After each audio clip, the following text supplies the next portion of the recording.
Thank you.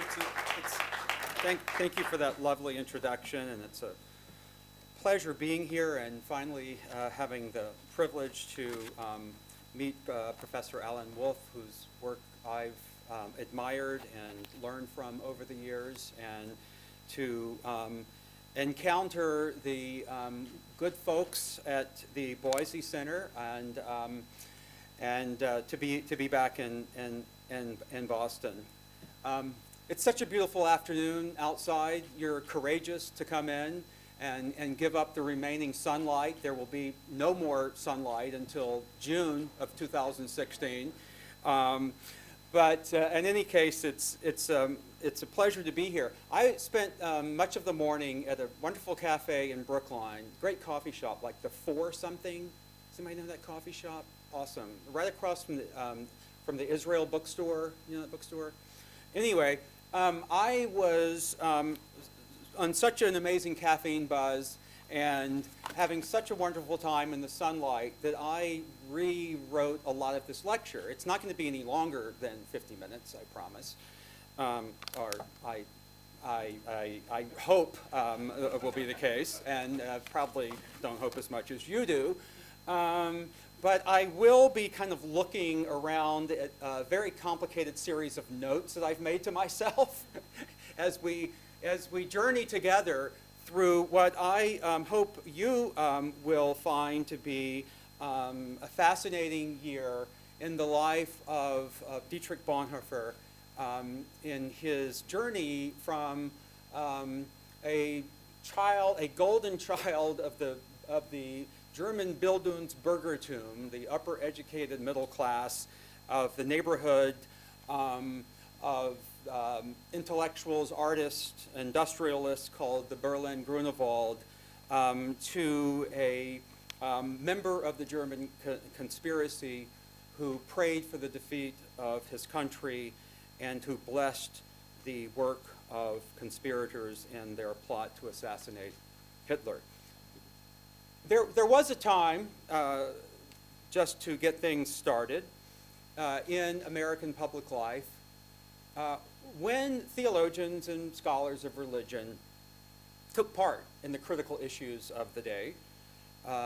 Their articles and books were published by major newspapers, by political journals and magazines. Their books were often commissioned by major trade presses and sold not only in sort of niche academic markets or religious markets, but promoted through the major journals of the day. Those years appear to be over, do they not?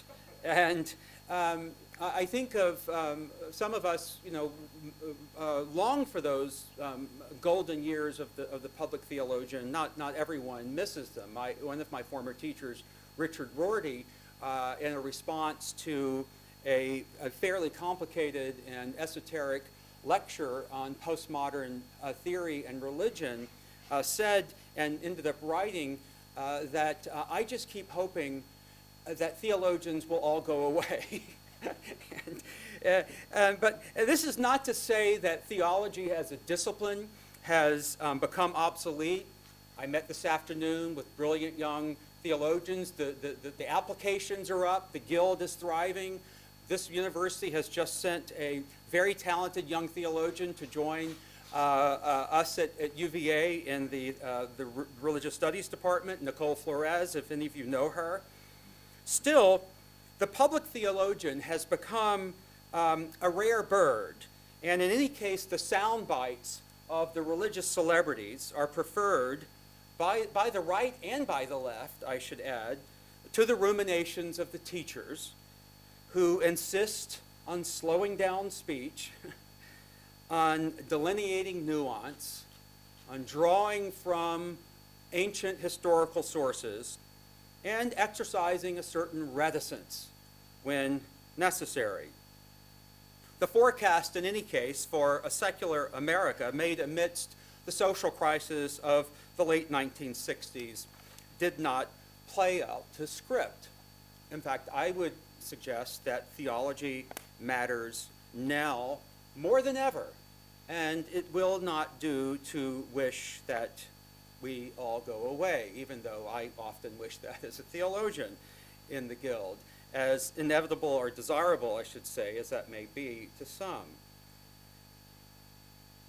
As I have made my way from a childhood a long way away from the Berlin Grunewald in the segregated South, the child of a Southern Baptist minister who came of age during the most violent years of white Christian terrorism in the 1960s, I have found, as I have tried to make sense of haunting memories that have formed haunting, equally haunting theological questions, that the most compelling answers have often come when I cleave to the stories of people whose lives illuminated hope and authenticity, who performed theology in vital and meaningfully concrete ways, and whose lives were devoted to humanity and to life. If we had the rest of the evening, I would tell you stories about some of these matron saints of mine: Miss Fannie Lou Hamer of Ruralville, Mississippi, Clarence Jordan, Victoria Gray Adams, John Lewis, Casey Hayden, Will D. Campbell, whiskey-drinking, tobacco-chewing Baptist preacher who passed away last year, Ella Baker. One of my heroes is sitting in this audience today, surprised me, Russell Zhang from Oakland, about whom I wrote a short section in the Beloved Community. Brilliant organizer out of a community called the Oak Park community. And American religious dissidents of the generation preceding the Civil Rights Movement, some of whom you will meet presently. But always, and always, my thoughts have returned to the life and legacy of Dietrich Bonhoeffer, the Berlin pastor and theologian, executed by the Nazis on April 9th, 1945, in the Flossenburg concentration camp, whose robust Christian humanism, and one might say fierce devotion to the teachings of Jesus, his commitment to live in truth, inspires me to think of him and to offer him today to us as a theologian for our time. In my talk this afternoon, this evening, these two worlds will in fact cross paths in surprising and I think intriguing, hopefully inspiring ways.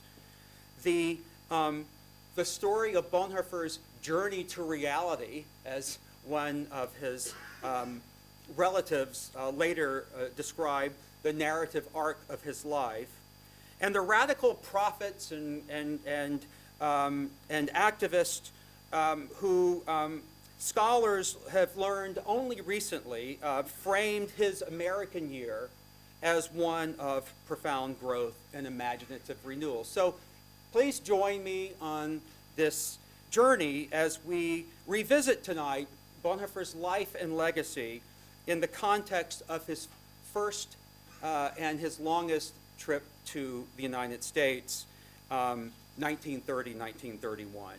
In the summer of 1930, let's get going, Dietrich Bonhoeffer came to New York City and to Union Theological Seminary in Manhattan as a visiting student and postdoctoral fellow. When he arrived, he was a straight arrow academic whose star was rising. He was a 24-year-old Privatdozent, assistant professor at the University of Berlin, the most important and famous of the theology faculties in Germany. His sights were set on a lifetime of intellectual leisure and the rewards of the academic guild. His doctoral dissertation, completed years earlier at the age of 21, had been praised by the great Karl Barth as eine theologische Überraschung, a theological miracle or surprise, depending on the tone. And he had recently completed his second dissertation his Habilitationsschrift, which is the second dissertation required to be promoted in German academe, called Act and Being, which was a conceptually dazzling and exceedingly ambitious attempt to completely overhaul the German philosophical tradition as it moved from Kantian subjectivity through Husserl and Heidegger. All of that's to say a lack of self-confidence was not then or ever a problem for Bonhoeffer. But when he left New York 10 months later, he did so with a profoundly transformed perspective on social engagement, on historical responsibility, and on the possibilities of the theological vocation and the life of faith. A technical terminology that had defined his writings prior to 1930 would give way to a language more direct and expressive of lived faith that was animated by what he often spoke of as the effort to see clearly in the anxious middle. In Tegel prison in 1944, where he would be incarcerated for numerous charges related to his role in the conspiracy against Hitler, Bonhoeffer recalled this first American experience in a letter to his dear friend Eberhard. And he said, there have been only 2 times in my life when I can observe profound personal growth and transformation. One was under the strong impression of my father. His father was the director of the Center for Nervous Diseases and Psychiatry at the University of Berlin. The second was on my first journeys abroad. And he spoke not of his time in Italy and North Africa, of Spain, and more than anything else of this year in America. And he said, it was then that I began to make, and I love this phrase, the turning from the phraseological to the real. Bethke, Eberhard Bethke, the author of the magisterial biography weighs in at about 1,200 pages, 700 pages longer than Strange Glory, wrote in a very short section on the American experience, something happened. Didn't really tell us what it was. What I'd like to ask tonight is, what happened? And I'd like to explore this question, what happened, in the context of 3 prophetic encounters during this year. The first is Bonhoeffer's encounter with what we might call the tradition of American social theology. The second with the African American church and black culture, and the third with what we might call the American organizing tradition.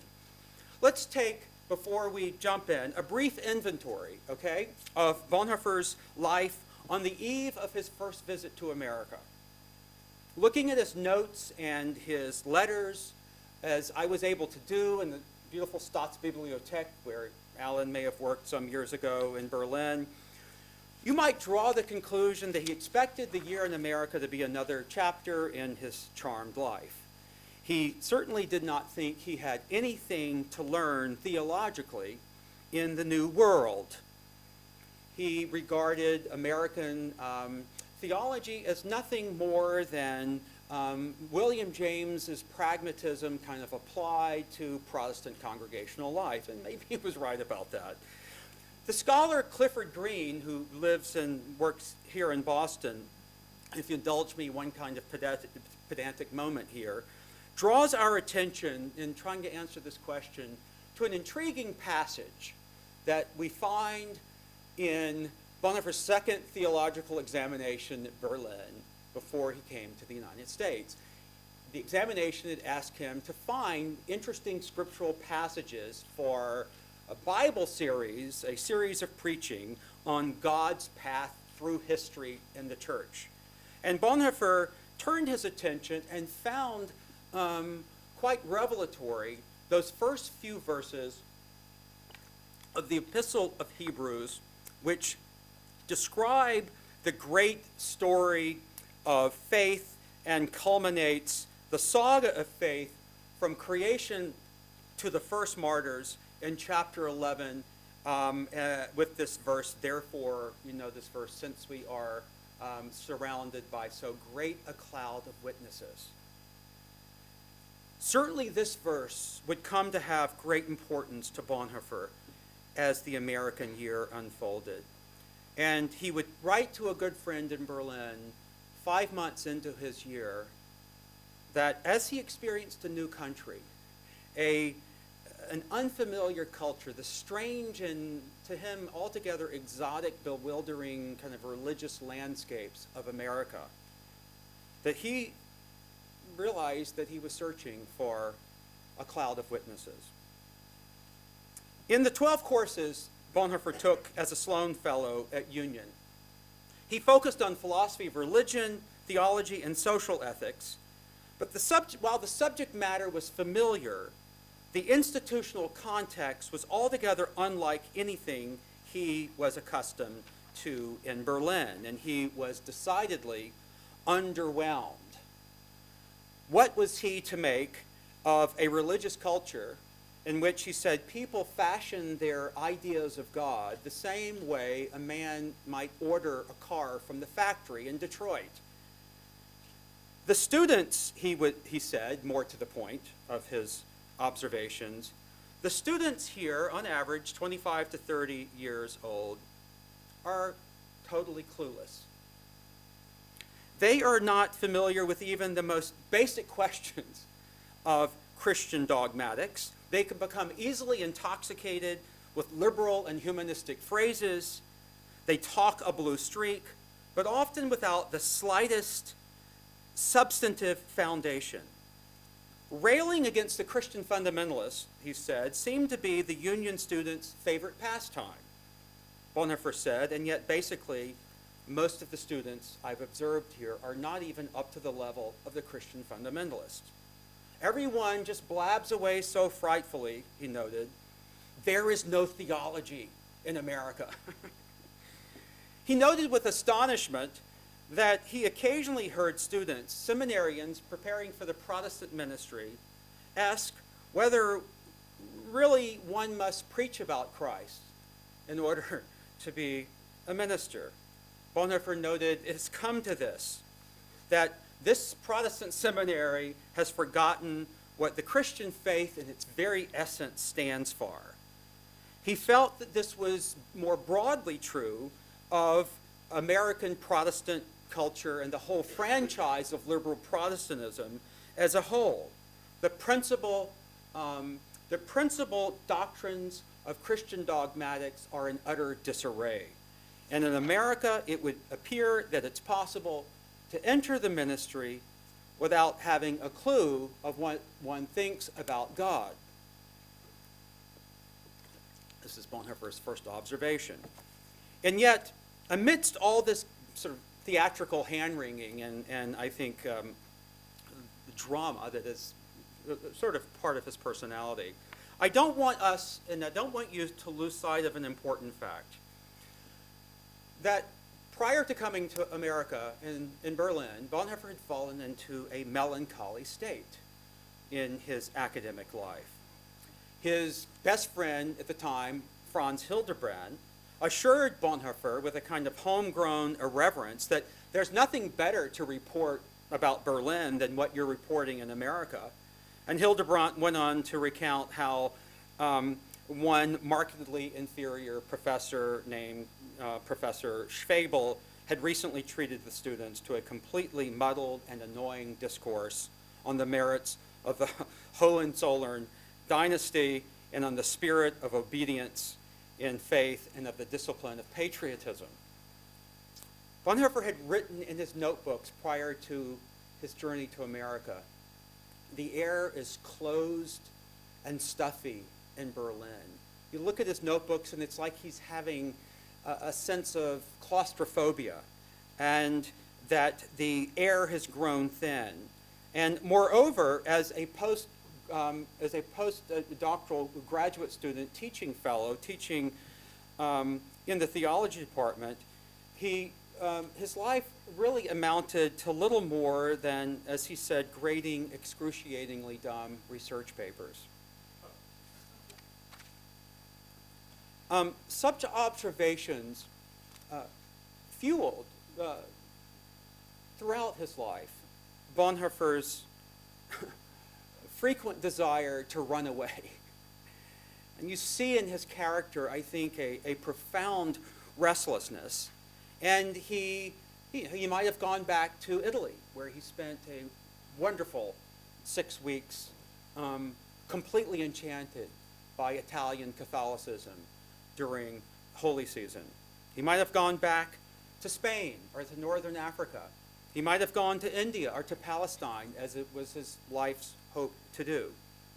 Everything here in Germany seems so infinitely banal and dull. I have never noticed what nonsense people speak in the trams, on the street. It's just shocking.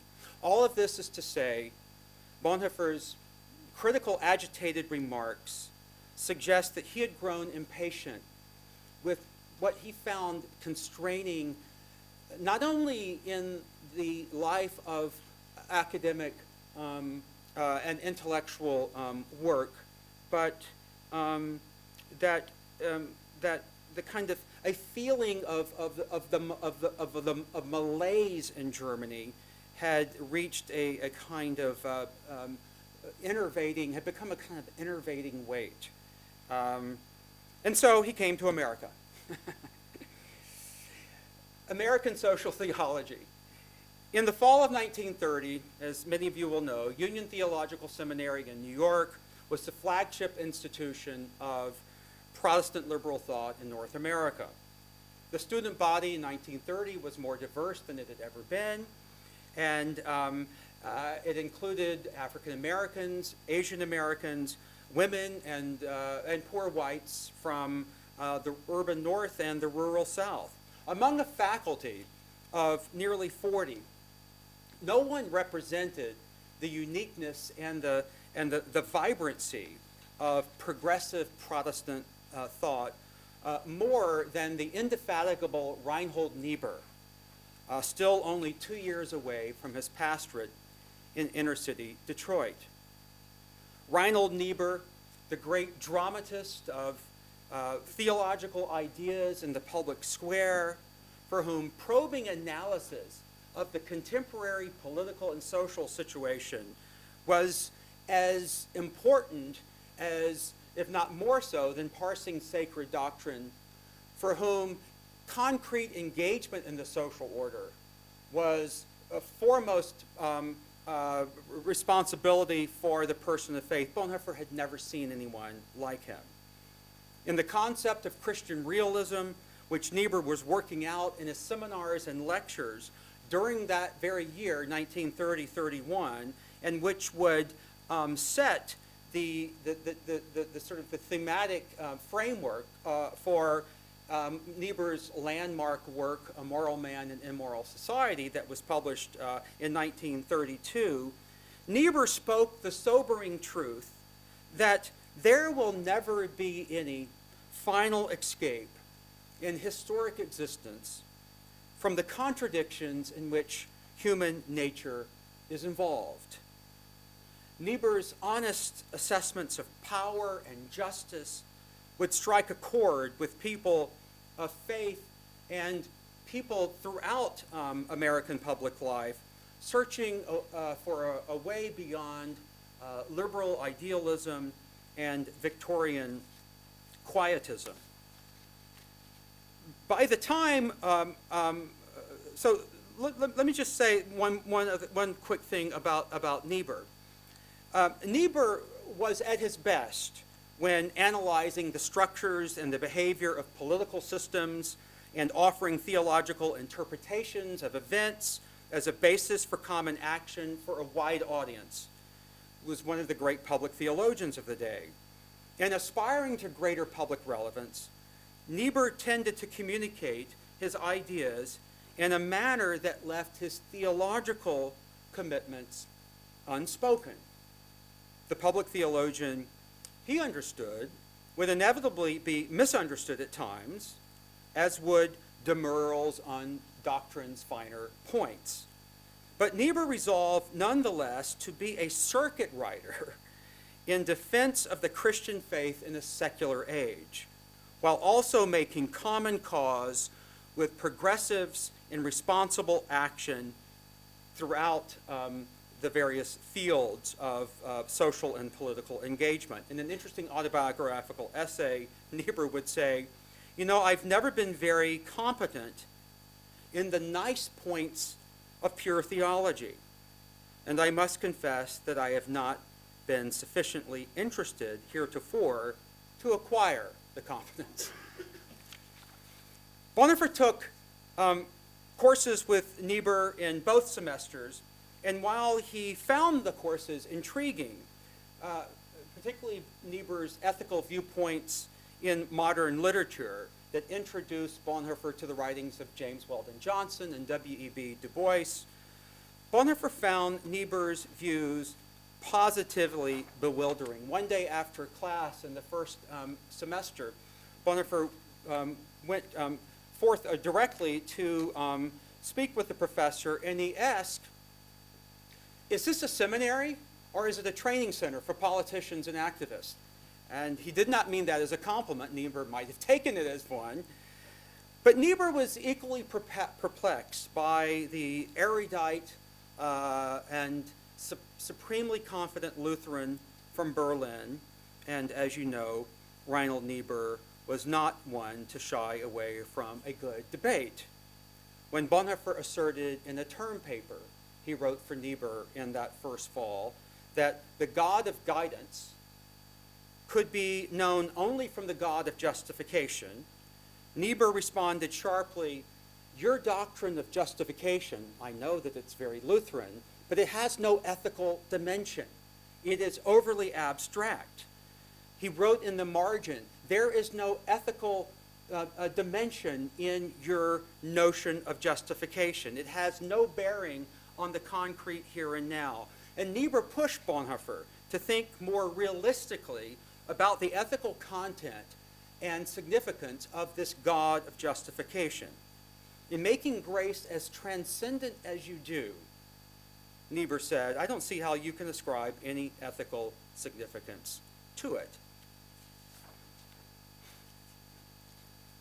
Bonhoeffer would never acknowledge a clear or specific theological debt to Reinhold Niebuhr.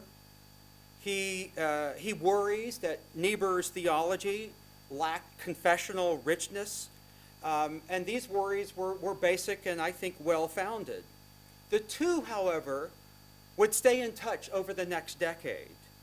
Bonhoeffer often wrote, as the church struggle, the Kirchenkampf, and the conspiracy took shape, to Niebuhr in German, and which Niebuhr read well and spoke fluently, though he replied to Bonhoeffer in English.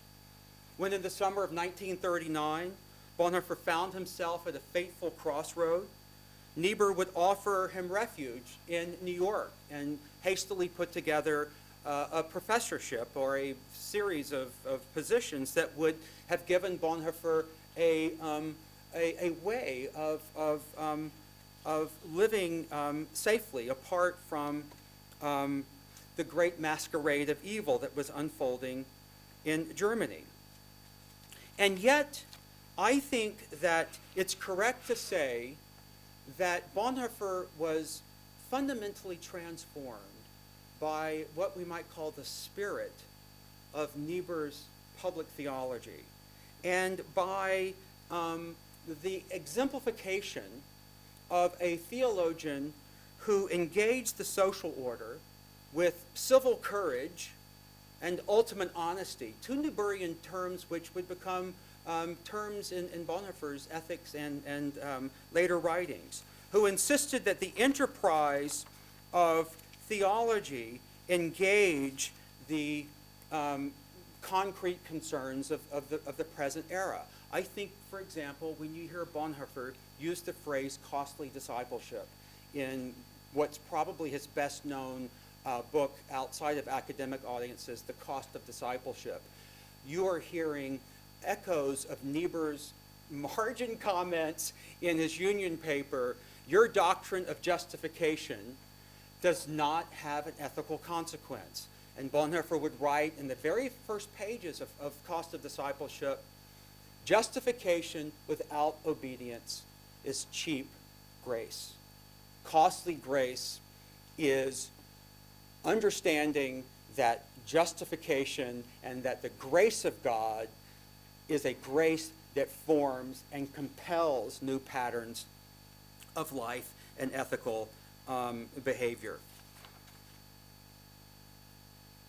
You know, I just last week discovered one other amazing point. It kind of blew me away. I wish I had had it for the biography. That when Bonhoeffer launched what would become an illegal seminary in 1935 in this beautiful sort of estate in northeast Germany in the Pomeranian region that served for 2 years to train pastors who were going into the Bekennende Kirche, the confessing church, which was a small part of the Lutheran church that was seeking to carve out a non-Nazi, anti-Nazi space. Bonhoeffer said, what we shall need now, and he was writing to his brother Carl Friedrich, who was an atheist. The Bonhoeffer family was mainly, robust humanist and not particularly religious, were quite concerned about their brother or son, Dietrich, who was showing every sign of being a bit of a zealot as a pastor. And Bonhoeffer's writing his brother, an atheist, to say, I know this seems weird to you. It seems a little zealous. But this is the path that for me is the path to reality, the path to full humanness. And I think that the only way to blow up this great evil system is by taking the Sermon on the Mount with absolute seriousness. And it's by developing in small groups of communities of radical Christians a new form of monasticism. Well, I found a letter from Reinhold Niebuhr written 3 years earlier in which he said precisely now is a new kind of monasticism. So, sorry for that digression. The African American church and culture. Before his arrival in New York, this is the second point. We're moving along here. Before his arrival in New York from Germany, Bonhoeffer had never had a conversation with a person of color. Once on a 10-day excursion to Libya in the spring of 1924, he and his brother Klaus had gone to Italy for a long spring break and then, without telling the parents, jumped on a freighter down to North Africa and wandered around Libya for 10 days. He had noted in his journal that the Arabs, Bedouins, and Negroes sitting on donkeys in great picturesque white cloaks, traversing the streets of Tripoli in a colorful throng of peculiar figures. And prior to 1930, that's about the only reference to race you find in his writings. His teachers at Union introduced him to what the Swedish sociologist Gunnar Myrdal would later call the American dilemma, via readings from Du Bois, Johnson, and the rest. Still, it was not until a seminarian named Franklin Fisher sought him out that Bonhoeffer came to know an African American. And it was not until this black seminarian at Union invited Bonhoeffer to join him for a Sunday morning church service in Harlem that the German visitor had any experience of American preaching and worship that seemed to him vital and authentic. The first time he worshiped with black Christians was, in fact, a revelation. Frank Fisher, the son of A.C.L. Fisher, pastor of the 16th Street Baptist Church in Birmingham, Alabama, and a graduate of Howard College, now Howard University, had come to New York not only for the unique opportunities Union offered African American seminarians, but also to learn more about the Harlem Renaissance, then in full flower. Assigned to the Abyssinian Baptist Church as a pastoral intern, Fisher would, with a gentle kindness, guide this stranger in a world foreign to most Americans, let alone Europeans. And Bonhoeffer was more than pleased to discover a tradition that, as he would write in his notes, stood fairly untouched, indeed avoided by the white church. And this marked the beginning of an intense 5-month immersion in the black churches of America.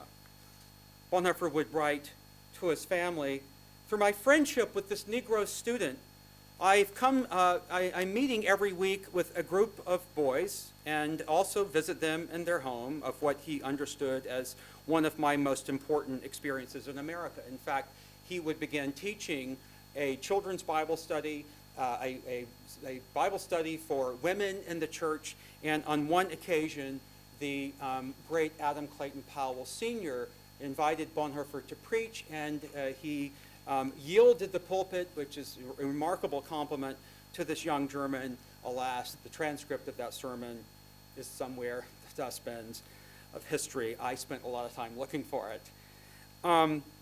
He knew, Bonhoeffer did, that the access he enjoyed to the African American church was rare, but at the same time, the results of such an experience are, I must say, also deeply distressing. He said it was to see the real face of America, something that is hidden behind the veil of words in the American Constitution, that all men are created free and equal. The image of the veil, some of you will know, it is worth noting, Bonhoeffer borrowed from Du Bois's The Souls of Black Folk, a book he had been assigned to read in Niebuhr's class. It was not only the exuberance and the felt worship and what Bonhoeffer called the eruptive and sorrowful joy of black church that excited him, but the seriousness of black intellectual life as well. Among his white Northeastern classmates, Bonhoeffer said he often had the sense that he was talking with schoolboys.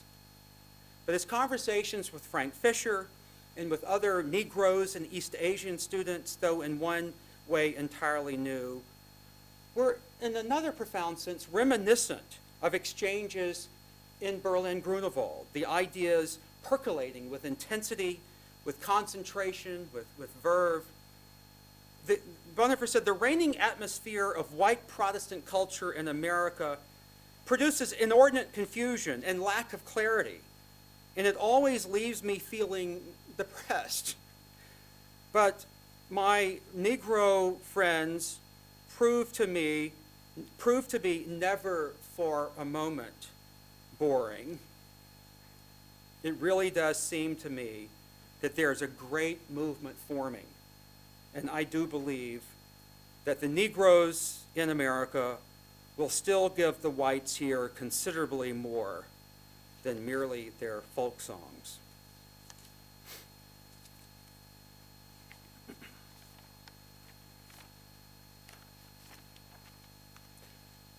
One classmate, Miles Horton, founder of the Highlander Folk School, some of you may know that school, became a great training center for labor activists and civil rights organizers in Monteagle, Tennessee, a seminarian Bonhoeffer could never have imagined before coming to New York.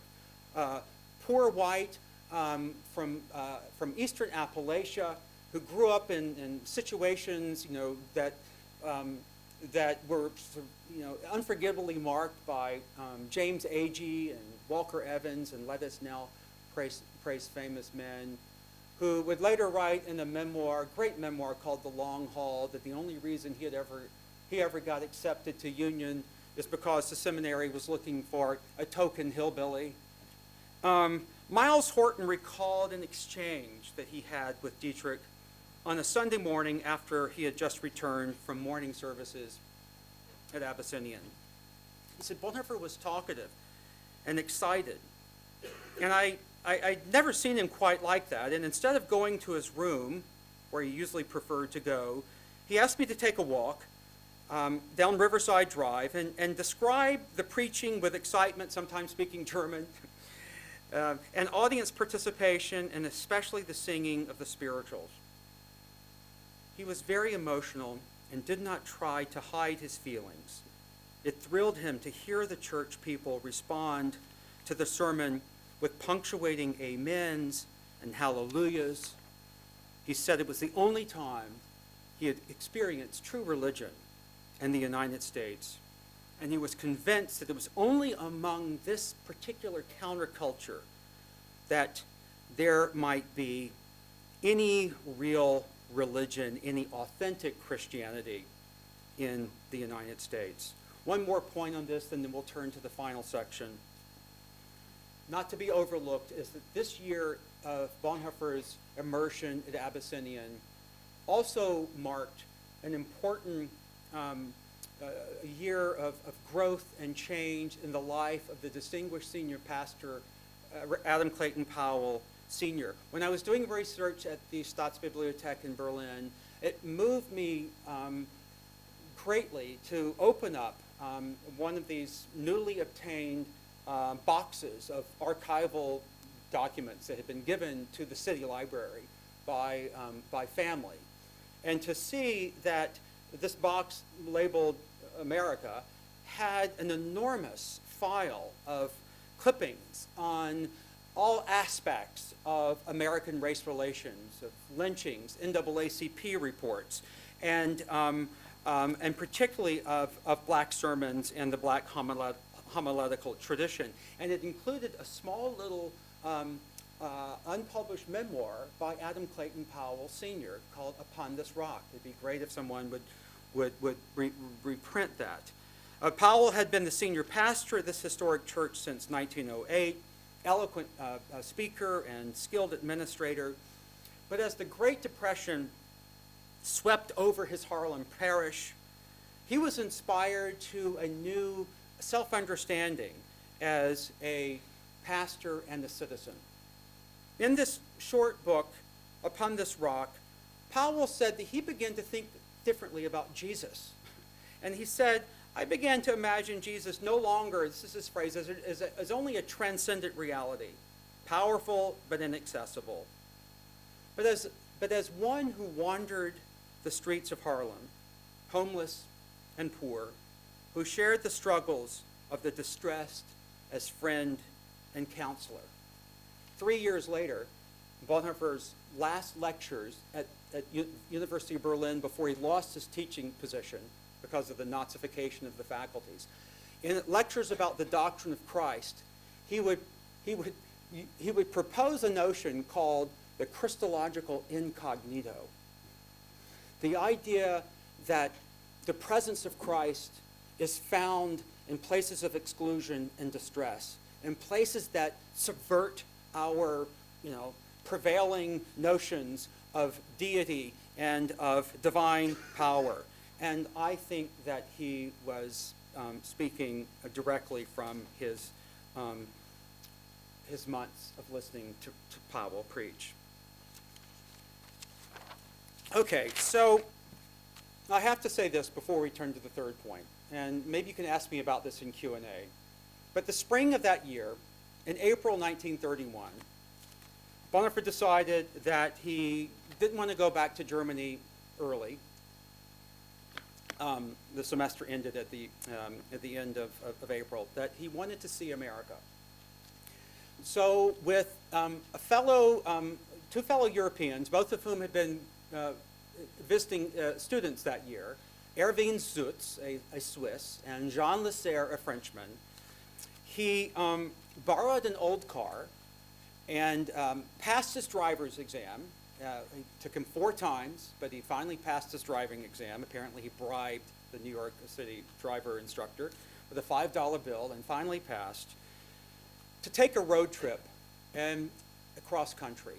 And in 6 weeks, the trio, and finally ended up being only Bonhoeffer and the Frenchman, logged 4,000 miles driving and another 1,200 miles on Mexican trains. And coming back from Mexico in New Orleans, instead of going north to Chicago and back to New York the way they had come, Bonhoeffer said, let's go due east, and the two Europeans took their car straight into the heart of the Jim Crow South, driving from New Orleans along Old Highway 10 through Hattiesburg, Laurel, Meridian, Mississippi, through Demopolis, Birmingham, Alabama. They would have driven 20 miles from a town called Scottsboro that very month was bringing to trial the Scottsboro boy case in a trial that electrified liberals and progressives, and as I was reading most recently, served as a great recruiting boon to the Alabama Communist Party, which is like reading, a story about it's almost a fantasy tale, but there's an extraordinary moment in American and internationals covered by all the international papers. And Bonhoeffer returned to New York, and before he left for Germany, he penned a little meditation using a poem he had been assigned that year by a Harlem Renaissance poet, County Cullen, called The Black Christ. Bonhoeffer comments on this Black Christ who is being led into the field by all the white Christ. And he refers to Cullen's poem and this astonishing conclusion that as a lynching unfolds in a southern field, an African American who is brought to this brutal death by a lynch mob of white church people, in his death and in his suffering becomes the anointed one. Bonhoeffer said, becomes the Black Christ. Finally, the American organizing tradition, the third and last prophetic encounter of Bonhoeffer's year in America. In the remaining months of the spring semester, Bonhoeffer found his way into one other vibrant counterculture in progressive religious circles. Decades on, in 1976, the physicist Carl Friedrich von Weizsäcker would present a paper at the Dietrich Bonhoeffer Congress in Geneva, commemorating the 70th anniversary of his birth, describing the pastor's life as, quote, a journey to reality. If Bonhoeffer had remained an academic theologian, Weizsäcker wrote, it seems to me that he would not have been able to resolve the problems he dealt with. In response to historical necessity, he freely chose a path that is more real. That path, on which he first embarked during this American year, passed through not only the black church and the politically charged classrooms at Union, but also finally into circles of American activist energies, or to what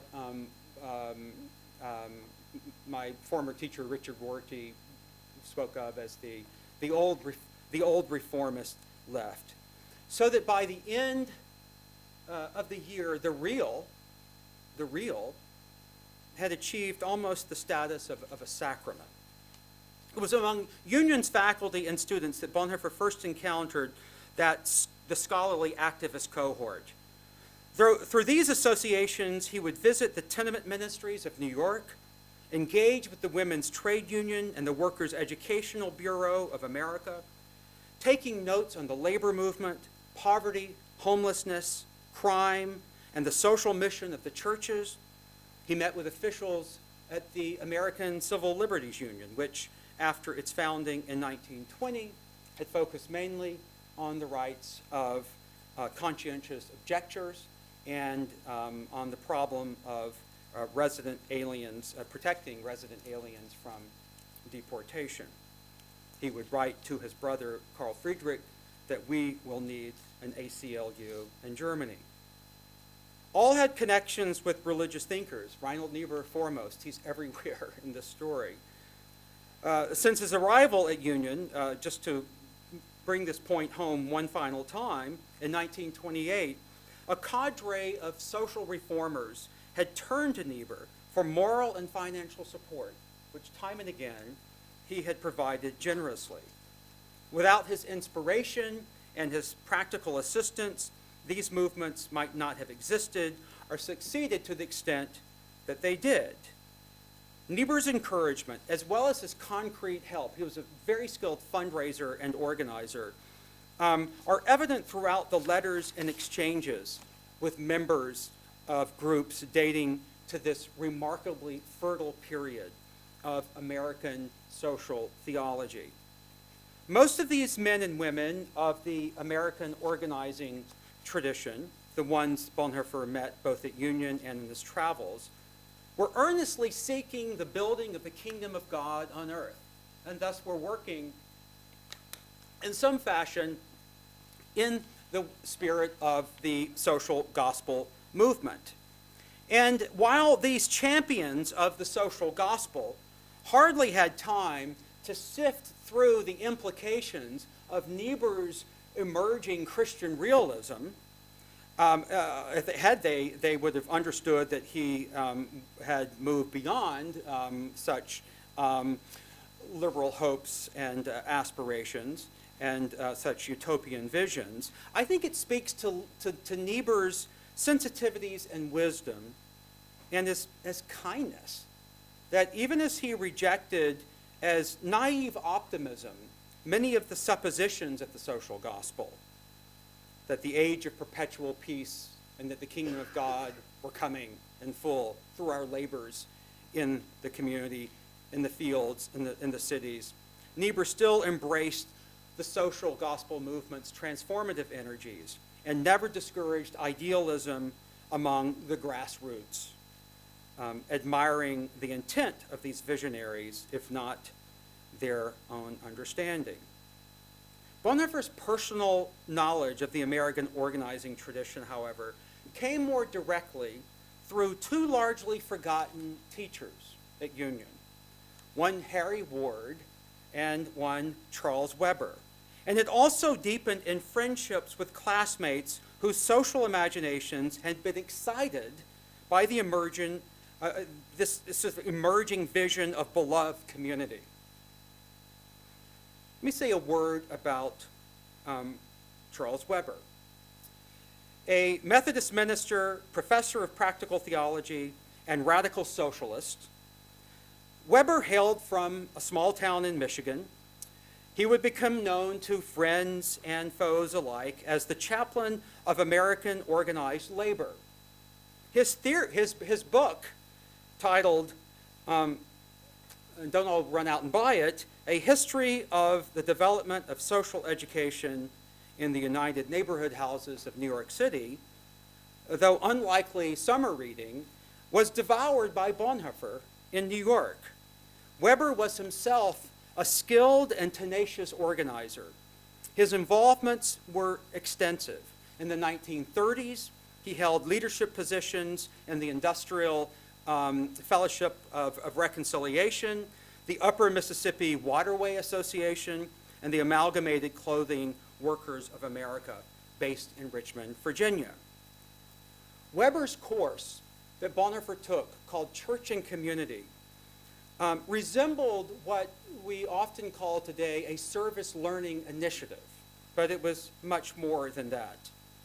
Bonhoeffer could not believe his eyes when he saw his professor convening the students in the quadrangle at Union and going with them out into a city that was teeming with an exquisite variety of lived theologies, innovations in congregational organizing. And his subject was life, this Professor Weber. Theology and practice. Bonhoeffer and his classmates ventured out from the classroom into a metropolis abounding with innovations in faith-based organizing.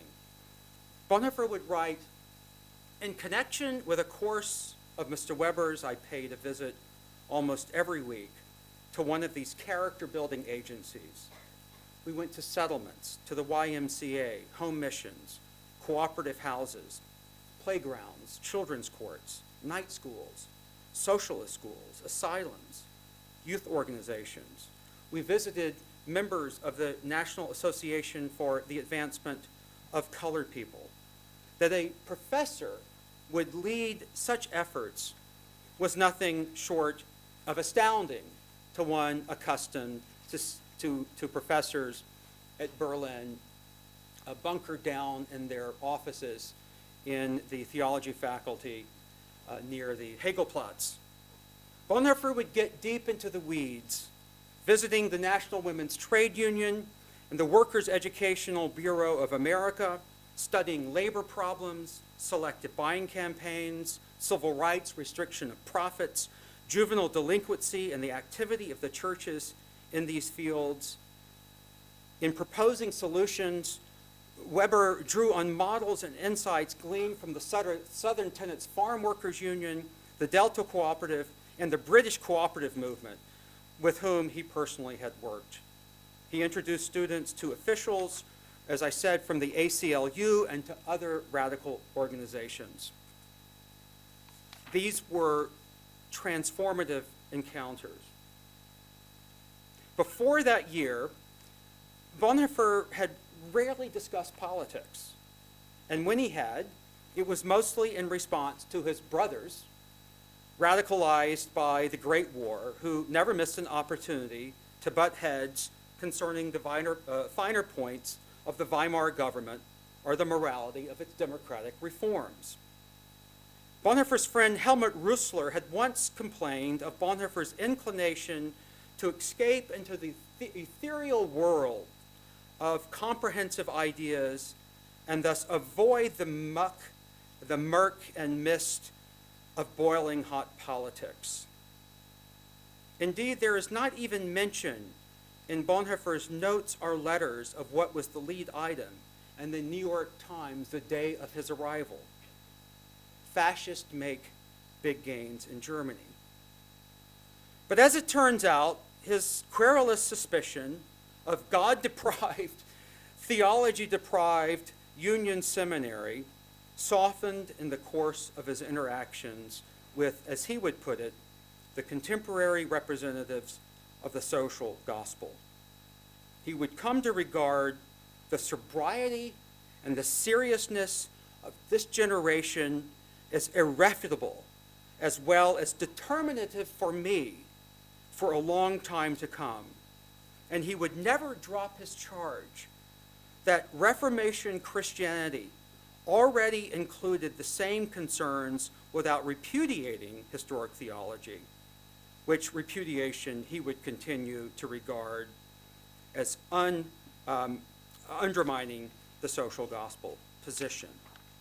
Yet his signal transformation in the course of that year, when he accomplished, as he would later say, or when he began, as he later would say, to make the turning from the phraseological to the real, would always be linked by what he saw at Union, both inside the classroom and out.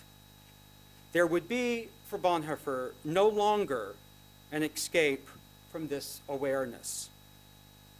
Something was missing from German theology, as Bonhoeffer's cousin Hans Christoph von Haas would later put it. The grounding of theology in reality. And in America, Bonhoeffer found that grounding. Back in Berlin, and we're almost finished, thanks for hanging with me. He moved into the neighborhood near Zionskirche in Prenzlauer Berg, teeming with unemployment and massive social unrest, the result of layoffs from factories and industry in the area. He moved because he wanted to work in an inner city ministry and would eventually have several hundred confirmands under his care. he said he fell in love with the Bible. He said, I don't want to call myself a theologian anymore, but a Christian. He said, I became obsessive about the Sermon on the Mount. And indeed, these teachings would become obsessive in Bonhoeffer's theological imagination in the coming years. He was drawn into an intimate reading of Jesus' teachings and at the same time affirmed the importance of Christianity's rootedness in Judaism and the Hebrew Bible. He moved now in response to a new understanding of faith. And as we know, he would only come to speak more passionately of communities of obedience and of prayer, of spiritual disciplines that would bring purification, clarification, and concentration upon the essential thing, and of responsible action in the world come of age. It is the problem of concreteness that preoccupies me now, he wrote. And this from the same young scholar who less than a year earlier found American pragmatism an offense to German precision. So, back to the question posed at the outset. What happened? In America of the year 1930-31, among a lost but venerable generation of radical Christians, social gospel reformers, and African-American preachers, among many of the same women and men who plowed the soil for the civil rights movement to come, Bonhoeffer learned the skills and practices that helped him do theology closer to the ground and that enabled the turning from the phraseological to the real. One last point. Bonhoeffer's favorite book was a little book. It's a powerful book. When people ask me, what are the, not that people ask me this often, but what are the two most important books you've ever read? I say, as a theologian, it would be James Cone's Black Theology, Black Power, and it would be Karl Barth's Word of God, Word of Man, that's translated, and the new translation, Word of God and the Task of Theology. Well, this was Bonhoeffer's favorite book at the time, and in this extraordinary book, Barth ponders the possibility of ever hearing God's Word afresh and anew after the era of religion had passed, of hearing amid the din and clutter of modernity and the babble of religious language that has killed the idea of God by a thousand equivocations, of hearing for the first time the eternal Word. How do you do that? How do you hear a fresh Word of God?